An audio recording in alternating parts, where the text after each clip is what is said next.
नमस्कार साथियों, आप सभी का हमारे इस यूट्यूब चैनल में स्वागत है। दोस्तों 11th जेपीएससी 2024 का नोटिफिकेशन आउट हो चुका है। जी हाँ दोस्तों, नोटिफिकेशन आउट हो चुका है और इस समय शाम के 7 बज रहे हैं और इस समय वीडियो मैं बना रहा हूँ।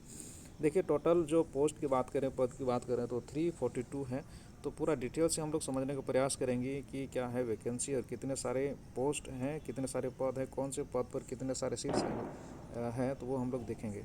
देखिए यहाँ पर जो नंबर ऑफ पोस्ट की बात करें तो यहाँ पर टोटल जो पोस्ट हैं 10 है दोस्तों।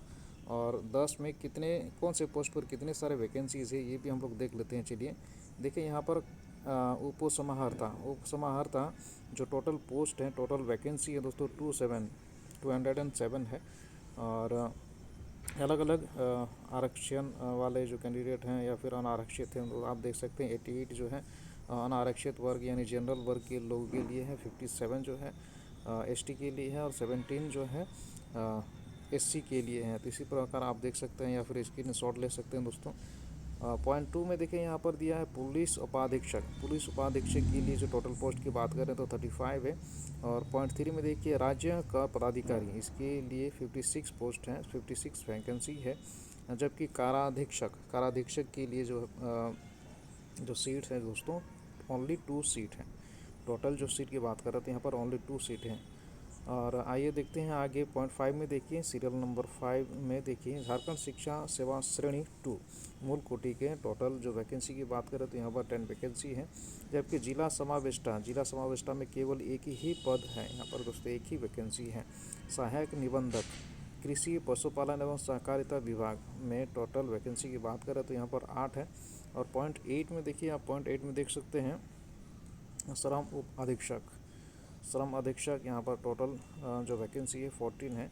प्रोबेशन पदाधिकारी के लिए 6 वैकेंसी हैं। जबकि निरीक्षक उत्पाद के लिए 3 वैकेंसी है। टोटल 342 वैकेंसी है दोस्तों। अब आगे देखते हैं। देखिए वेतनमान, यहाँ पर देखिए वेतनमान की बात करें तो यहाँ पर देखिए अलग अलग पोस्ट के लिए अलग अलग वैकेंसी जो है हमने देखी इससे पहले। तो अलग अलग जो 10 पोस्ट हैं, तो 10 पोस्ट के लिए जो सैलरी यहाँ पर दी गई है, वेतनमान अनुपरक्षित है।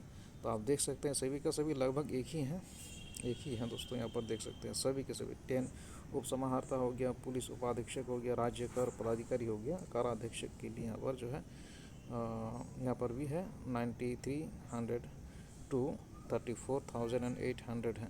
ग्रेड पे की बात करें तो 5400 है, सभी में सेम है। और निचले पायदान पर आप देख सकते हैं पॉइंट 10 में निरीक्षक उत्पाद के लिए यहाँ जो वेतनमान की बात करें तो 9300 है और 34,800 है। ग्रेड पे की बात करें तो यहाँ पर 4200 है यहाँ पर दोस्तों। शैक्षणिक योग्यता की बात करें तो यहाँ देखिए शैक्षणिक योग्यता है, आप सभी को मालूम है, जो तैयारी कर रहे हैं, सालों से तैयारी कर रहे हैं, तो उन सभी को मालूम है ग्रेजुएशन होना चाहिए, मिनिमम ग्रेजुएशन होना ही मस्ट है। और उसके बाद उम्र सीमा की गणना की बात करें तो 1/8/2017 जब बैक डेट यहाँ पर दिया गया है बैक डेट में कि 2017 में आपका जो एज होना चाहिए, होना नहीं चाहिए उस समय, अगर आपका मैक्सिमम एज हो रहा था 1/8/2017 तो वो कैंडिडेट भी भर सकते हैं। मान के चलिए कि कोई जनरल व्यक्ति है और उनका एज उस समय 2017 में 35 वर्ष हो रहा था, तो वो भी इस फॉर्म को भर सकते हैं।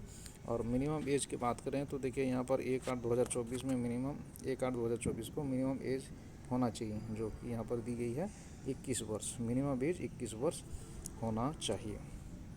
अलग अलग कैटेगरी के लिए यहाँ पर देख सकते हो आप दोस्तों। जनरल के लिए एक्सट्रीम बैकवर्ड के लिए यहाँ पर दिए गए 37 ईयर्स हैं, 38 ईयर्स हैं फीमेल कैंडिडेट के लिए। और ST/SC आप जानते हो 40 ईयर्स है। तो ये हो गया। Personal with behind disability PWBD उनके लिए 10 ईयर्स जो है और छूट दी गई है। एक्स सर्विसमैन के लिए 5 ईयर्स छूट दी गई है दोस्तों। अब आगे बात करें यहाँ पर देखिए नंबर और टाइम्स की बात करें तो देखिए आप अगर आप एलिजिबल हैं तो आप नंबर ऑफ अटैम्प्ट जितने भी हो दे सकते हैं, बस आपका एज पार नहीं होना चाहिए। आरक्षण का लाभ सभी को मिलेगा। ST/SC है तो आपके पास प्रमाण पत्र तो होगा ही, तो इसमें ज़्यादा बताने की ज़रूरत नहीं, आप सभी को मालूम ही होता है। देखिए खेल कोटा के अंतर्गत भी आप अगर आपने कुछ उपलब्धि हासिल की है तो उसमें भी आप दर्ज करा सकते हैं। मेडल आपने गेन किए हैं, प्राप्त किए हैं किसी उपलब्धि किसी भी फील्ड में यानी खेल के फील्ड में, तो भी आप छूट पा सकते हैं। देखिए महत्वपूर्ण निर्देश दिया गया है। देखिए अभ्यर्थी द्वारा ऑनलाइन आवेदन में आरक्षण कोटे के संबंध दिए गए दावे में नियुक्ति की प्रक्रिया के बीच सुधार बदलाव नहीं किया जा सकता। जी हाँ दोस्तों, तो इस बात को आप नोट कर लीजिए कि अभ्यर्थी द्वारा ऑनलाइन आवेदन में आरक्षण कोटे यानी अगर आप ST SC हैं या फिर आरक्षण का दावा करते हैं तो बाद में आप बदलाव नहीं कर सकते हैं। तो एक ही बार आप देख लीजिएगा, ध्यान से भर लीजिएगा फॉर्म। और देखिए पॉइंट 2 की बात कर रही थी कि पॉइंट 2 में क्या दिया हुआ है, अभ्यर्थी द्वारा अपने ऑनलाइन आवेदन में दिए गए दावे के अनुसार सभी मूल प्रमाण पत्रों को प्रस्तुत करने की अंतिम तिथि कि उनके अंतर्वीक्षा यानी साक्षात्कार हेतु अभिलेख सत्यापन के क्रम में प्रस्तुत करने की तिथि होगी। दोस्तों ये हो गया। अगला पॉइंट देखते हैं, चिकित्सीय जांच। तो यहाँ पर दोस्तों कुछ पोस्ट हैं जिसमें आपको फिजिकल फिट होना ज़रूरी है। तो यहाँ पर देखिए पुलिस उपाधीक्षक जो पोस्ट है, पुलिस उपाधीक्षक और जिला समादेष्टा के मूल कोटि की पद पर सीधी नियुक्ति हेतु चिकित्सीय जांच की माप निम्न प्रकार निर्धारित की जाएगी। तो आपका फिजिकल फिटनेस होना ज़रूरी है। तो ये बहुत सारे पॉइंट्स दिए गए हैं, आप अपना जो ऑफिशियल वेबसाइट है दोस्तों वहाँ पर जाकर आप डाउनलोड कर लीजिएगा। PDF डाउनलोड करने के साथ आप यहाँ पर डिटेल्स आप देख सकते हैं, बहुत सारे पॉइंट्स दिए गए हैं। और एक सीधी बात है कि फिजिकल फिटनेस होना ज़रूरी है। अगर आप पुलिस उपाधीक्षक के पद पर सिलेक्शन आपका होता है तो, या फिर जिला समादेष्टा के पद पर सिलेक्शन होता है तो यहाँ पर भी दूसरा नंबर पर 12 पॉइंट देखिए, यहाँ पर पॉइंट 12 में भी वही बात लिखी गई है। देखिए क्या है, पुलिस उपाधीक्षक जिला समादेष्टा कारा अधीक्षक एवं प्रोबेशन पदाधिकारी पद के लिए आवश्यक शारीरिक योग्यता। तो आप देख लीजिए या फिर स्क्रीनशॉट ले लीजिए फिजिकल यहाँ पर आपका क्या मांगा गया है। नेक्स्ट पॉइंट हम लोग देखते हैं दोस्तों, परीक्षा शुल्क की। तो परीक्षा शुल्क की बात करें, आप सभी को मालूम है जनरल जो कैंडिडेट होते हैं उनको 100 रुपये देना होता है, जबकि ST SC जो बिलोंग करते हैं ST SC से तो उनको 50 रुपीज़ देना होता है। दोस्तों